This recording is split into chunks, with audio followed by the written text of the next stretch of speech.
Hello friends, welcome to Anu's home kitchen. ఈరోజు మనం ఎంతో టేస్టీగా మరెంతో హెల్తీగా ఉండే పొనగంటి ఆకుకూర ఫ్రైని ఎలా తయారు చేసుకోవాలో తెలుసుకుందాం.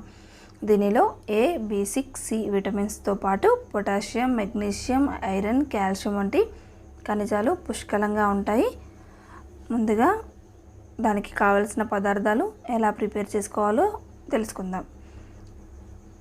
పొనగంటి ఆకుకూరను ఇలా ఆకులుగా విడదీసి ఒక 2 or 3 టైమ్స్ మంచిగా వాష్ చేసుకొని ఒక బౌల్లోకి తీసుకున్నాను. అలాగే 25 గ్రాముల పెసరపప్పును కూడా తీసుకోవాలి. 1 ఆనియన్, 3 పచ్చిమిర్చి, ఒక 4-5 వెల్లుల్లి రెబ్బలను కూడా తీసుకోవాలి.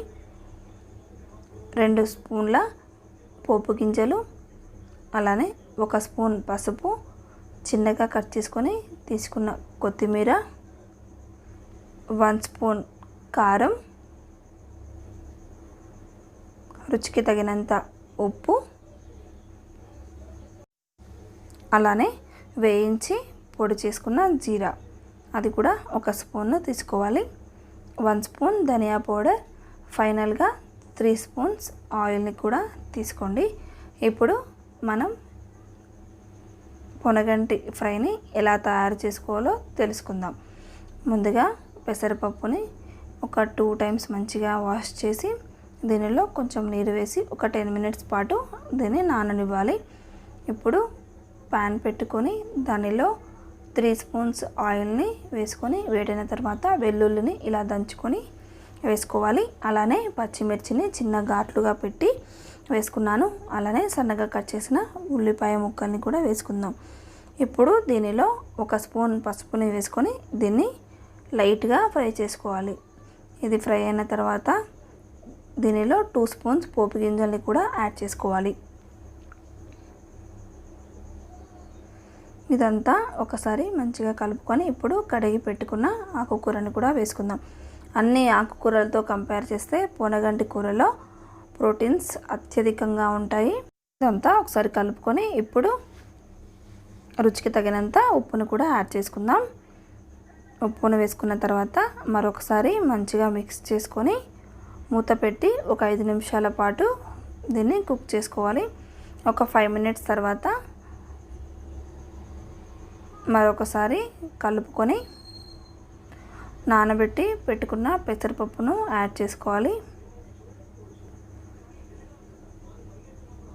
పెసరపప్పును వేసుకున్న తర్వాత ఇదంతా మంచిగా కలిసే విధంగా కలుపుకొని 1 స్పూన్ కారంని యాడ్ చేసుకుందాం.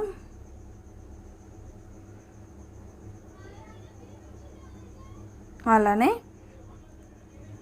1 స్పూన్ జీరా పౌడర్ని కూడా వేసుకుందాం. ఇప్పుడు 1 స్పూన్ ధనియా పౌడర్ని కూడా వేసుకోవాలి. వీటన్నిటిని మంచిగా మిక్స్ చేసుకుందాం. ఈ ఆకుకూరను వీక్లీ 2 టైమ్స్ తినటం వలన మన రక్తంలో ఉండే షుగర్ లెవెల్స్ని, బీపీని కూడా ఇది కంట్రోల్ చేస్తుంది. ఒక 2 మినిట్స్ మూత పెట్టి పచ్చివాసన పోయేంత వరకు ఇలా మగ్గించుకొని మూత తీసి మరొకసారి మంచిగా మిక్స్ చేసుకొని ఫైనల్గా కొంచెం కొత్తిమీరను కూడా వేసుకుందాం. దీనిని మరొకసారి మంచిగా మిక్స్ చేసుకొని ఇప్పుడు దీన్ని సర్వింగ్ బౌల్లోకి సర్వ్ చేసుకుందాం.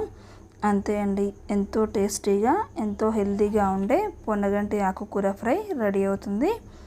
మీకు ఈ వీడియో నచ్చినట్లయితే తప్పకుండా లైక్ చేయండి మరియు మీ ఫ్రెండ్స్తో కూడా షేర్ చేయండి. మరిన్ని వీడియోస్ కోసం ఈ ఛానల్ని తప్పకుండా సబ్స్క్రైబ్ చేసుకోవడం మర్చిపోవద్దు. Thank you friends, thank you for watching.